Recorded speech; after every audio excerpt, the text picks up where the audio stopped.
สถานีวิทยุกระจายเสียงแห่งประเทศไทยจังหวัดเชียงใหม่ AM 1476 กิโลเฮิรตซ์สถานีวิทยุภาคภาษาชาติพันธุ์แห่งเดียวในประเทศไทยที่มีความทันสมัยเชื่อถือได้สร้างอัตลักษณ์กลุ่มชาติพันธุ์สู่สากล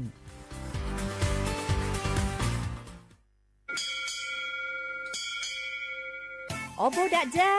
โอเบชเปอร์เหมือซุงคาก็ว่าย้อซงอุดูธรรมาสถานีวิทยุภาษาชาติพันธุ์แห่งเดียวในประเทศไทยทันสมัยเชื่อถือได้แล้วพบกันที่สวทเชียงใหม่ AM 1476 กิโลเฮิรตซ์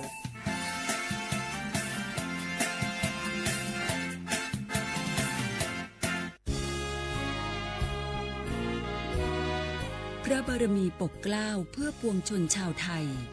จากพระราชกรณียกิจนานับประการที่พระบาทสมเด็จพระเจ้าอยู่หัวและพระบรมวงศานุวงศ์ทรงทุ่มเทพระวรกายทรงงานอย่างไม่เหน็ดเหนื่อยเพื่อประโยชน์สุขของประสบนิกรจากโครงการหลวงสู่การพัฒนาแหล่งน้ำส่งเสริมการศึกษาและด้านสาธารณสุขที่มุ่งเน้นการพึ่งพาตนเองและการพัฒนาอย่างยั่งยืนทุกย่างพระบาทคือการทรงงาน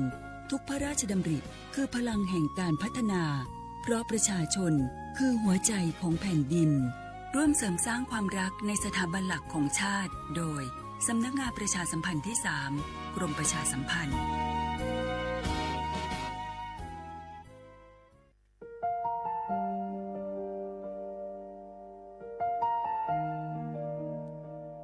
ขอน้อมเกล้าถวายอาลัยสมเด็จพระพันปีหลวงพระแม่แห่งแผ่นดินผู้ทรงเมตตาเหนือเกล้าขอพระองค์เสด็จสู่สวรรคาลัยข้าพระพุทธเจ้าข้าราชการและเจ้าหน้าที่สถานีวิทยุกระจายเสียงแห่งประเทศไทยจังหวัดเชียงใหม่กรมประชาสัมพันธ์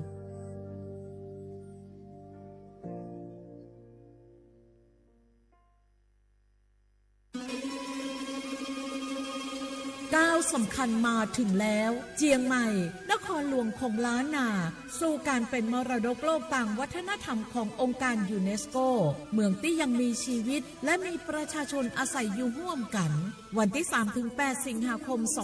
2569 นี้สภาการโบราณสถานระหว่างประเทศจะลงพื้นที่ตรวจความพร้อมจังหวัดเจียงใหม่ขอเชิญชวนภาครัฐเอกชนและพี่น้องชาวเจียงใหม่ทุกคนมาร่วมแรงร่วมใจพัฒนาปรับปรุงพื้นที่ทั้ง5ประตู4แจ่งตามแนวคูเมืองและ7วัดสำคัญวัดเจียงมั่นวัดพระสิงห์วัดเจดีย์หลวงวัดพระธาตุดอยสุเทพวัดสวนดอกวัด7ยอดและวัดอุโมงค์ช่วยกันดูแลให้สะอาดงดงามคงคุณค่าสถาปัตยกรรมดั้งเดิมเพื่อต้อนรับการตรวจครั้งสำคัญนี้ร่วมกัน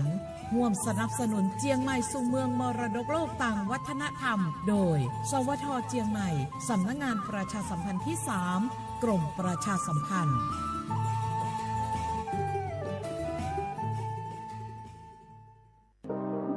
ร่วมเป็นเจ้าภาพงานระดับโลกจัดขึ้นในประเทศไทยการประชุมสภาผู้ว่าการกองทุนการเงินระหว่างประเทศและกลุ่มธนาคารโลก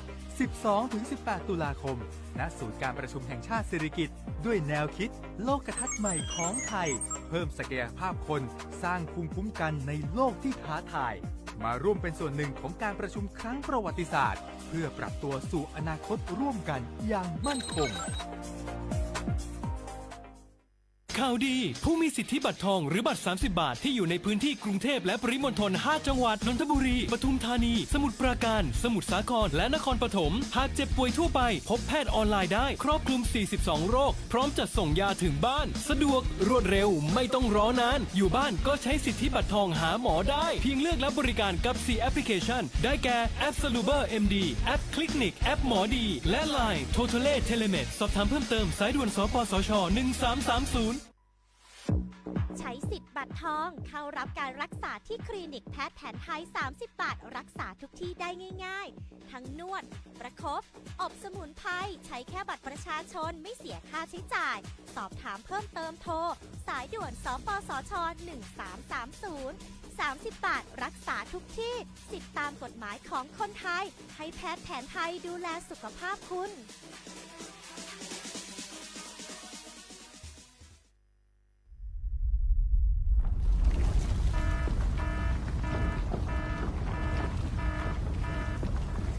ดูสิ รู้สึกสั่นๆพ่อปู่กำลังจะประทับร่างแล้ว ว้าย สั่นขนาดนี้เข้าแล้วแน่ๆ สาธุ เข้าอะไรล่ะ แผ่นดินไหว พวกเอ็งมุดลงมาหาที่กำบังใต้โต๊ะนี่เร็ว อย่าเพิ่งวิ่งออกไปข้างนอก ของจะหล่นใส่หัว เอ้า แล้วตอนสั่นแรกๆทำไมท่านยังนั่งนิ่งเหรอครับ ตอนแรกมันสั่นระดับเบา แค่ให้เฝ้าระวัง แต่สั่นแรงขนาดนี้ต้องหมอบป้องเกาะ หาที่หลบกำบังที่แข็งแรง พวกเอ็งต้องรู้จักประเมินสถานการณ์ภัยบ้าง ประเมินภัยเป็น ปฏิบัติตัวถูก รับมือได้ทุกวิกฤต สำนักงานประชาสัมพันธ์ที่ 3 กรมประชาสัมพันธ์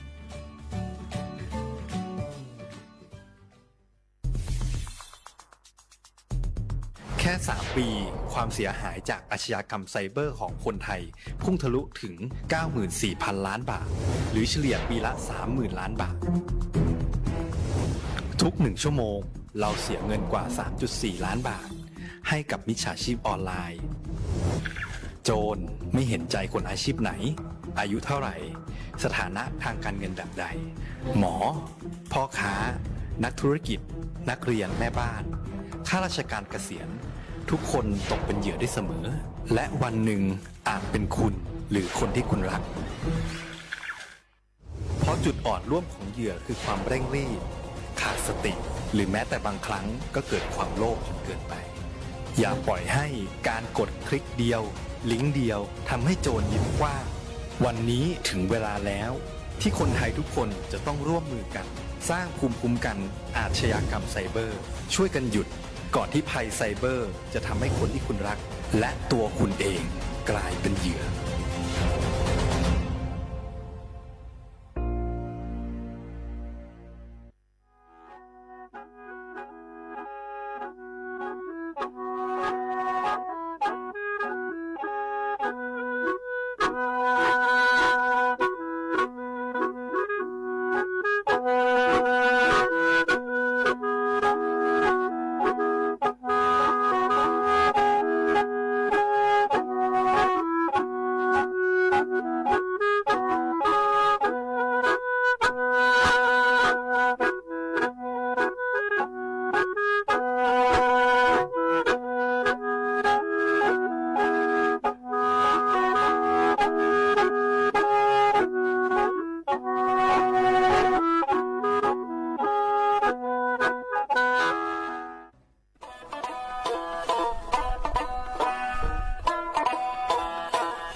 是话不啦画画，你呢触摸画你筋膜啊我李松我多字的画ไปแล้ว啊我李松我ปากกากุง我ปัญญาทาจิ้นหมายปัจจุบันแนวดังสถานีวิทยุกระจายเสียงแห่งประเทศไทยจังหวัดใช่ไหมว่าดังที่ทาววิทยุว่าโดยจำมังปัญญายี่ระบบยา AM ยี่ความถี่งปัญญาจิตุลิฮาสิสือโฉเฮกว่าโดยจับที่ทาวระบบไลฟ์สดไง Facebook ยี่เพจไปเหอสวทเชียงใหม่ AM 1476กิโลเฮิรตซ์ดีหลายอย่างแน่ๆไปเหอโฉบุควันยี่จิโมที่หัวโดที่มูลปัญญาหนีมุควันยี่สามโมนาที่เนี่ยว่านี่นาเนี่ยเจอนั่นแน่ว่าที่ว่าที่มุลว่าที่ว่าที่นี่มาคือนี่ว่าด้วยงานช่องที่นี่คือนี่เนี่ยคือกะผมชอบทำมาปีบ้าสุดจริงใช่ไหมคือมีฮิโรอินจังกวาดปวังมาสายากลงอุตุนิยมวิทยาเป็นมาคือเนี่ยคือมาสั่งมันยังหัวดูได้คืออะไรบ้าคือพันเหนือบ้าคือบางพื้นที่ไงที่ก็ตัวบ้าคือเนี่ยมีฮิโรเมื่อฮันเลียมาเมื่อกุเปียมาขวาสัญชามาคือจวงที่นี่ว่าจูบจาโซลูกโคลุมีประเทศจาโซบ้าคือติญาฝาดติญาจามอบางปีขวามือหาญี่ปุ่นชิมือหาคือพันเลียบ้าคือลับปัชีกว่าอย่าลามาดงว่าลูกเชมขวานี้อาจจะอย่าลามางานน้ำป่าหรือไงได้บ้าคือว่าลูกโคลุมีประเทศจาโซว่าจูบจาโซบ้าคือมาคือญาติญาฝาลาบางปีขวามือหาคือเรื่องคือมีความเสี่ยงไงเธอดินสไลด์มางามาคือเกินนับบางมาเคยที่เนี่ยจำมอชของงานที่นี่ที่ถึงมังอเป็นยังไงมาคือเจ้าจ่าตั้งปุ๊บว่างแต่ซื้อจริงช่างเจ้าหัวจ่าส่งมาคือแต่นั่นแหละมาคือยี่ประโยชน์คือข้างเมื่อสั่งว่าเป็นยังกว่าจังหวัดแพร่รับปุ๊บว่าคือว่าบ่เอาหัวจะเกิดจ่าส่งจ่าสิ่งกันเนี่ยเธอ或者个在欢迎拿苏本也和吃力哇做着ที่นี่是可能嘛可能和你ว่า吃抓吧ที่ไปที่ในสงสารบ้างยี่คือรัฐมนตรีว่าการกระทรวงสาธารณสุขแบบมันคือมีอันนี้บางอย่างคือ或者个现在说话18%话他不มัน一直พยายามบางอย่างคือมีความเสี่ยงมาคืออันตรายยังจะแสดงว่าคือโรคไข้หูดัดที่นับปบุญนะเกลียน่าเป็นยังที่ก็ตัวบ้าคือที่แหล่เชื่อมาคือเกลียจะแสดงเป็นยังไงของที่นี่วุบอยู่คือเดียมังสุขภาพมาคือเกลียของที่เป็นยังที่ขวัญจะเกิดเชื่อจะสู้ไม่คือมาคือที่นี่จะโม่บ้างจะแสดงคือคือกดดูก็มีคือน่าจะพิจารณาคือมาคือเกลียที่นี่คือจะบ้าคือนับปบุญนะเกลียสอสุดช่วยคือเป็นจะเกลียมังที่นี่คือจะเสด็จกระโดดไปคือเชียร์สเกน่ที่มาสาย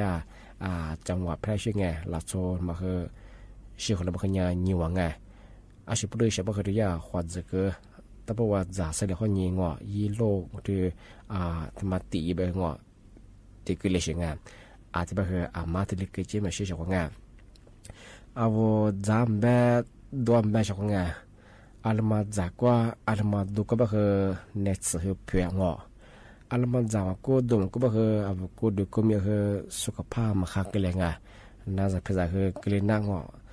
ที่เป็นยังมายิโคชิมันจะใจชอบแบบคือมาคือดูแลสุขภาพเองจามาคือตัวนี้อัลมาจายิปโยจวอัลมาดูยิปโยจวแบบคือขวาจางอัลมาจาเนี่ยเสียจวดงแบบคือขวาจางอัลมาจาเนี่ยยิปโยมันจวมาจุนี่เขาเวลาน่าทำมาเกล้าบ้างไงทำมาเนี่ยคือเนี่ยมีเช่นมาคือจำมองจากงานมาคือยากระทรวงสาธารณสุขอย่างที่เลยเจนเตอร์พลังมาใส่บ้างคือนอจังหวัดแพร่บ้างคือเจอขวาจะเกิดจากสุดท้ายพวกมันน่าสุดบ้างคือเนี่ยมีบ้างสิริวมาซึ่งที่ยังเชื่อมาคือเนี่ยว่างมาที่เลยคือจิไม่เชื่อจากบ้างคือเนี่ยคือจู่ที่เลยขวาจะมีนี่ยังไงจางขวาแต่พวกมันคือขวาจะเกิดเชื่อจากขวาที่สิบแปดจะมีอะไรก็คือจากสิริบ้างคือเนี่ยคือแต่ก็เราบ้างคือยี่แม่มาคือเกลียดง อะไรแทนในได้มันแบบที่มุลมันแบบมันเคลื่อนแบบว่าขวดจะเกิดชะซังมั้งไงทำไมอย่างเงี้ยเมื่อจะมองว่าใจชงไงจ่าเสด็จไปเงี้ยที่ยิงกันที่เงี้ยโนโรคไข้หูดังไงนับประบุนาคือนั่งไงมันก็ชื่อโนมันข้อสักกิเลมาคือกิเลงไงอาจจะเป็นจามาคือซึ่งยาจามาจั่วชงไงมันคืออาทิตย์มาปีมาสุดยิ่งใช่ของชงไงอาทิตย์เป็นยังไงอามาซะนั่นแหละคือหมกว่าทุกความชื่อฟังไงเอาชื่อว่าถ้า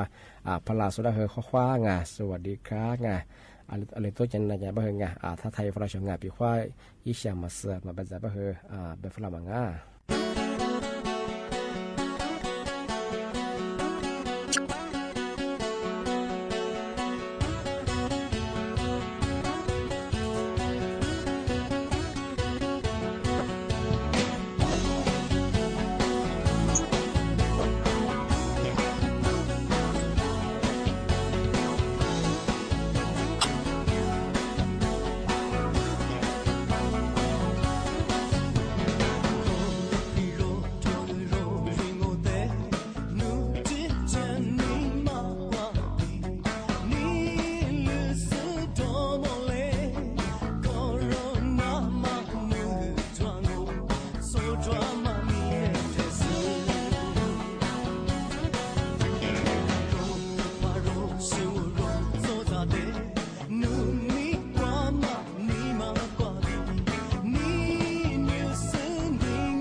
写着字，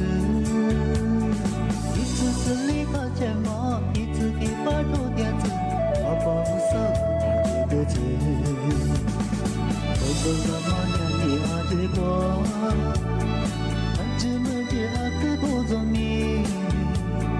我保守你的当着梦，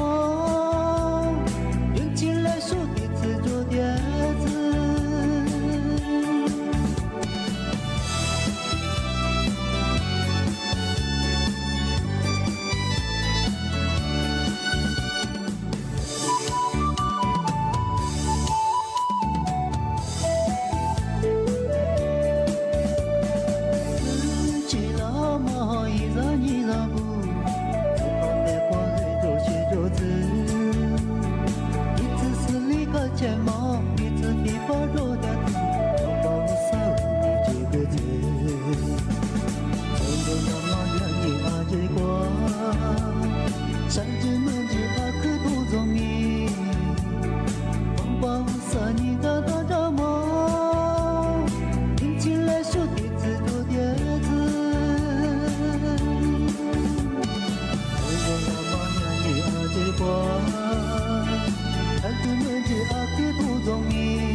มิชาชีเอาพลักเกิดจากสุขุมยังไง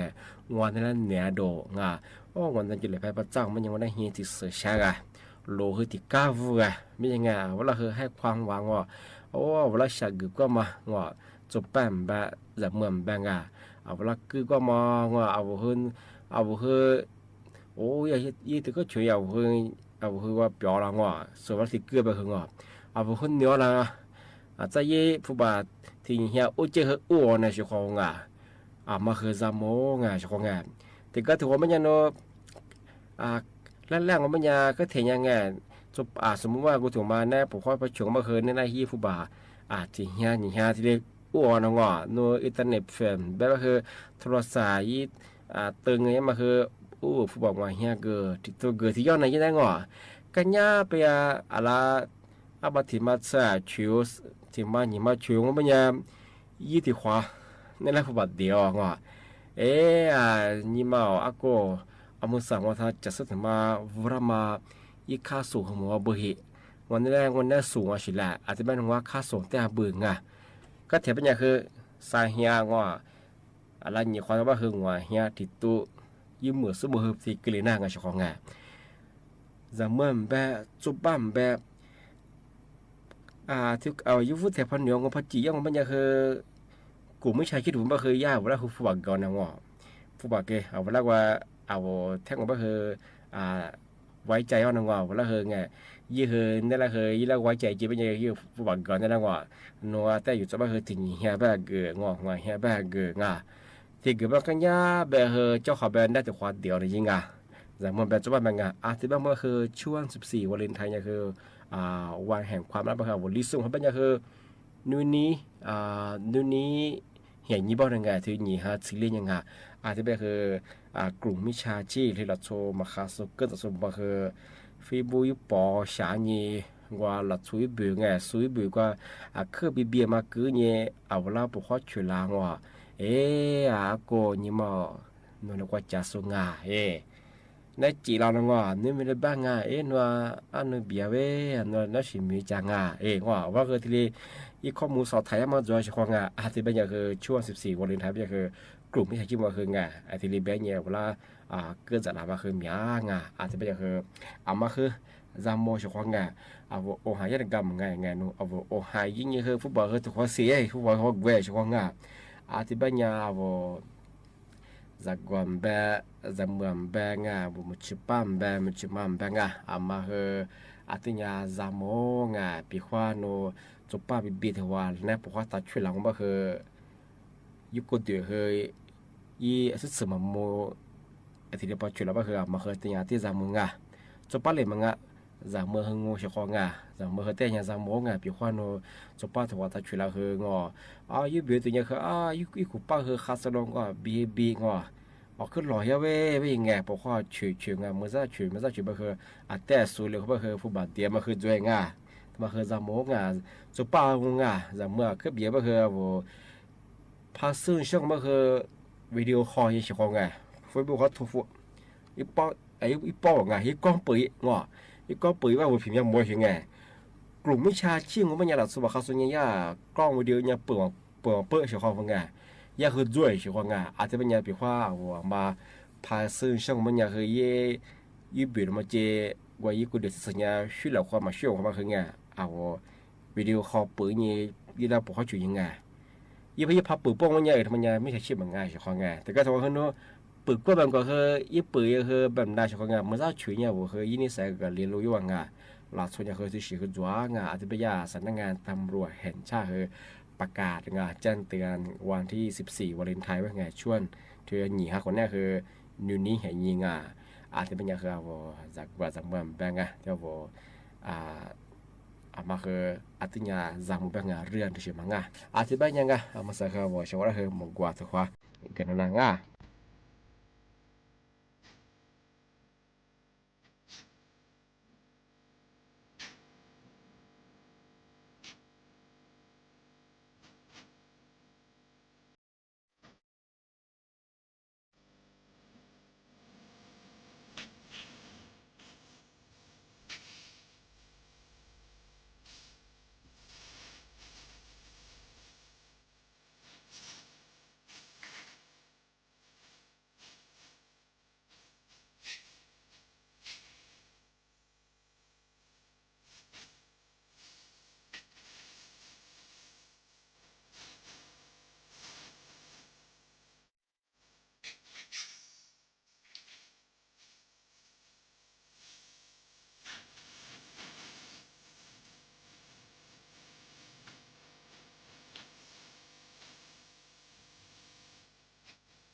Semua tiro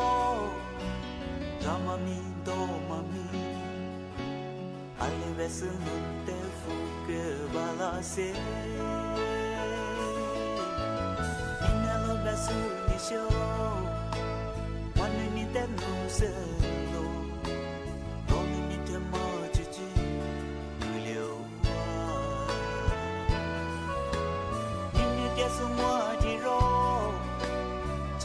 tiroleve aleve sunte mille didase mille ke mada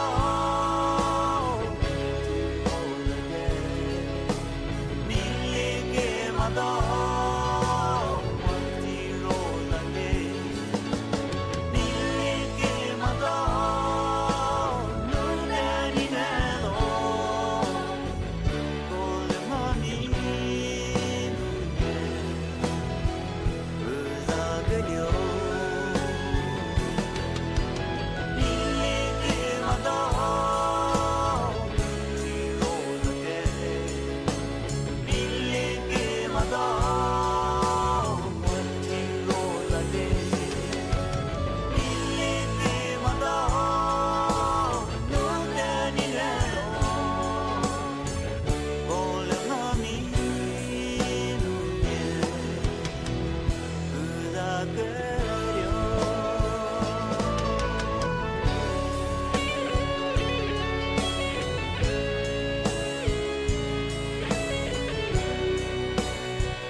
Sopaza tironga mi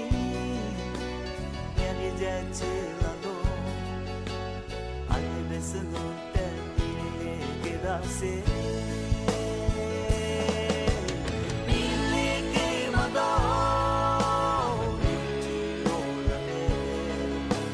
Mille ke mada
Kushona habiti no hashona zolisota kushbilo kushbila kanyewa fuzu shizu kuyina fuzu dora kushbilo Putinye na wabiacha Yokwazube hapa mukiwa Na pianami madona Uda shuza diamanya Fema Zolipingo Hapo nyinyi bilata Apa aza ba ma le ze che ge shi Hua zang mo Vive nya nya ma chi chi Bo so mo so a sha le zo ke ga ke Le shi dian mo Apetili ci volani, vedo tua mazzoni piglia. Le sotorizzate sciate, gli piedi mamma pina ma asciago mera. So passionate.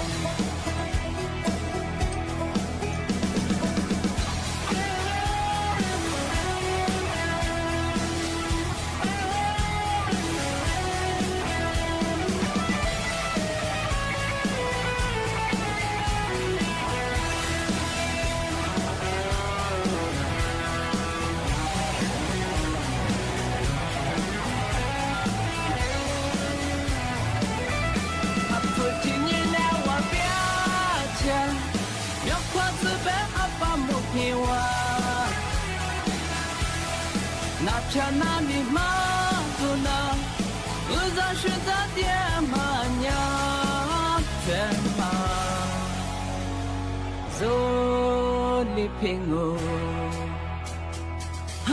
不你你比拉那，阿爸阿扎爸妈来自这个学，花上我。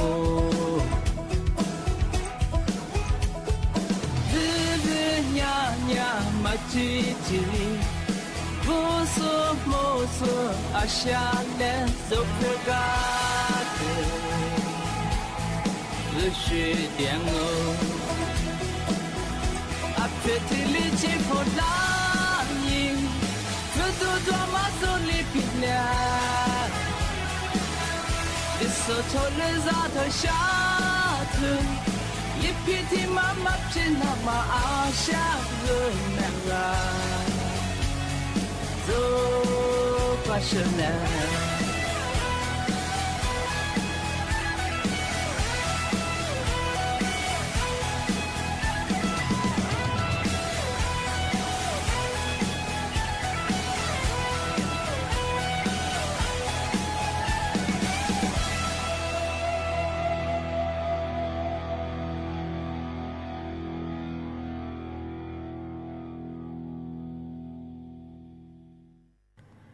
Thế nhưng vào sẽ khói qua từ mà bị mơ từ mà sẽ chỉ sang Amasa Krongกิจการผู้สูงอายุไงย่าคือประกาศแจ้งเตือนยูฟลาแบงAmasaเธอกรุงมิชาชีไงย่าเธออ้างงอนหนุญา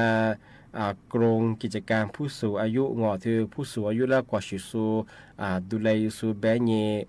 ทีนี้แบกเกอร์เนี่ยเวลาเฮทีนี้โทรโฟลาอีกข้อมูลความเดลางว่าเมื่อสานวนมีขุดจ่อกูเลยทีนี้เดียงแต่ก็ถือว่าเฮผู้บ่าวโอจะมานวมสาผู้สูงอายุบ้านนี้ขุดสดซื้อชิขุดจะว่าเฮผู้บ่าวที่ผู้บ่าวงอแห่ว่าพระเบื้องไม่จ้อนวมแต่เชื่อคุยยอมว่าเฮค่าดูแลรักษาเฮบ่มาชิบะเฮงาผิวขวานอยเหมือนสู้พักกว่าเฮบ่มาชิบะงาภาษาวันนอยมีสิทธิ์ที่จะบ่เฮว่าเฮทีนี้โฆษณาย่ามางอนอยบายที่สิจะกูเลยจะบ่ทีนี้ข้ามาที่แบเชวลังอาทิปัญญาบ่ชะของงามาเฮอาทิญาซามงาแต่ก็ตัวบ่เฮนั่นนะบัดมามันก็ชื่อคือบัดมาที่ตัวบ่บ่เฮจ้อผิวขวานอยคุยยาพะจะบ่เฮนสิทธิ์เบยามาเฮงามีอันจัวบ่สิงาโน้ตที่ตัวบุบลังบ่เคยเปียข้อโนเขาใหญ่ๆนะสืบเฟยยิ้มมือสู้เพื่อบ่เฮงาเปียข้อโนผ่าไตก็คือเสร็จสมมุติบ่เฮบ่หมดชิบะงางอนญาโดยรัฐบาลมีสู้ที่สมมุติกว่าชิสูพิเศษที่เลยแบเยเวลาคือหลายชของที่เป็นญาติญากรมกิจการผู้สูงอายุคือย่านโยบายที่สิมาโจแบงปีควานนั่นแหละมาโทฟลาเยงอนญากรมกิจการผู้สูงอายุงอนญาที่รัฐบาลหลักส่งแบเยวัดสูละวัดสมุละที่โทฟลายี่ข้อมูลเดียมากูเลยที่รีบมางอนู่นเนี่ยยี่มีสิกูเลยจอดที่จอดเป็นยังไงเบเกอร์มาคือที่สิจวงที่เป็นยังคือมาสายาสำนักงานตำรวจคือประกาศแจ้งเตือนมาคือเนี่ยที่เนี่ยสมุนประกาศที่เนี่ยคือที่กลุ่มกิจการคือเนี่ยนโยบายงอที่ยาหลัดสุราเบนเนี่ยเวลาโทฟลาเนี่ยมาคือที่สิหมดจงที่เนี่ยกว่าโทรศัพท์คนนี้คือข้อความสุฟลามาโดฟีบุข้อนี้ข้อความสวยมาตัวชิ้นมาจุบังอาจจะเป็นยาปีขว้างมาพักที่จุไม่เคยถ่ายยูจ่ามางมาสักเคยยานนั่งอยู่บริษัทมาจุบังที่รับตัวฟลานี้ข้อมูลเดียวมามาเคยเอาช่วยทำอะไรที่ปีมาช่าง อาทิตย์บ้างก็ไม่ยังไงนี่เนี่ยคือนั่นละปีมาคือที่ละจวนเฉพาะไงไหนๆไปคือรายการลิส่งยาโฉมโมควานีจีโมงาที่ไหนดองงาที่หมดแล้วก็คือหนีโมควานี3โมวิทยุวัฒนาสุดได้คือบ่บ่งาเอาเสียขอบ่ได้คือจะชื่อจอมาผู้จะชื่อว่าคือเมียว่าเจที่นี่น่าจะเพียงแต่คือถ้าตัวเจงาแล้วก็เจคือผู้จะชื่อว่าคือมีจะคือฮักคือด้วยคือคว้ากุยเจงาเอาเสียขอบ่ได้คือบ่บ่งาคว้า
茄子花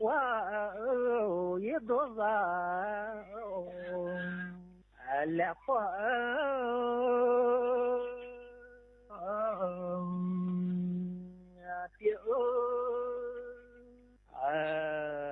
撒花也难忘来月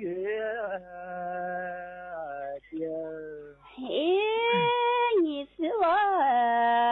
我的 sa chiếc giờ quay đủ giờ điều lẹ quay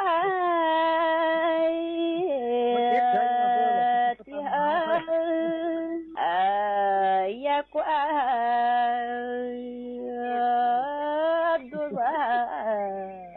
lẹ tia谢谢你呢，你我和子挂也就你子挂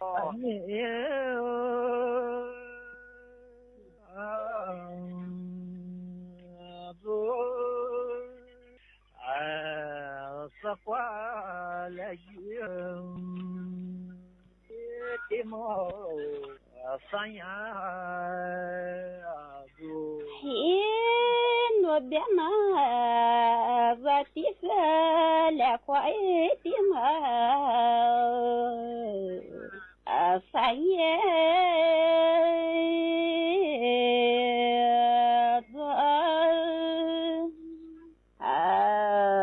来个的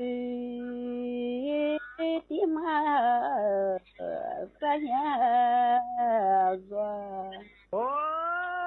谢谢你呢，你和三年我去多，也别走，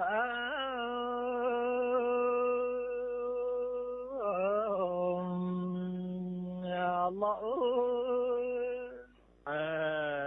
三年。奇妙，多谢了。你是我的翻译许多，别在了，翻译。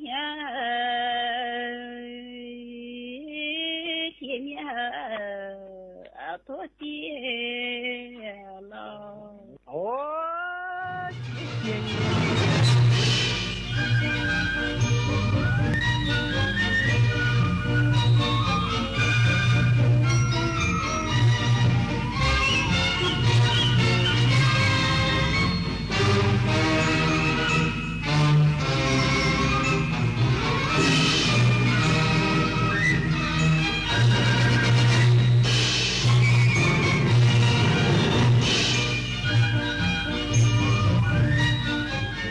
ที่นี่สถานีวิทยุกระจายเสียงแห่งประเทศไทยต่อไปเสนอข่าวซึ่งมีหัวข้อข่าวดังนี้